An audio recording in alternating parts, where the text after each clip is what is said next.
Over the last 2 days of hearings at the Texas Capitol, state lawmakers made pretty clear that they do not like the idea of Camp Mystic reopening this summer with the Eastland family operating it, but they might not have the power to prevent that from happening. 27 campers and counselors and the camp director, Dick Eastland, died last summer when floodwaters from the Guadalupe River tore through that Kerr County camp. Camp Mystic has applied for a state license to reopen its Cypress Lake campus. That's not its Guadalupe River campus, where the flooding happened last summer.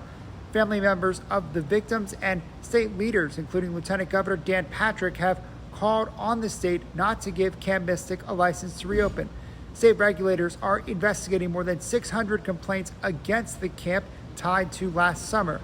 Last week, state regulators at the Department of State Health Services notified camp officials that their application's emergency plan lacks some vital information, including a detailed evacuation plan. The owners of Camp Mystic have 45 days to fix that.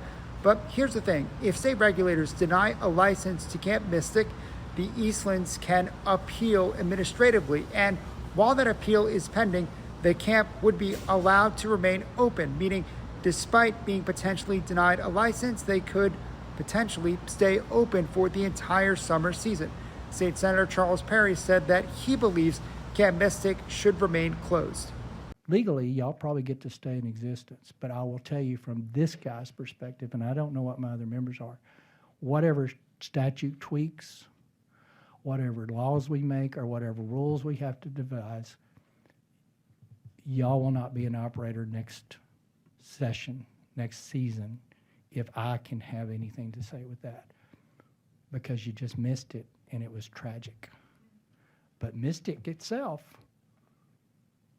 can stay with a different operator.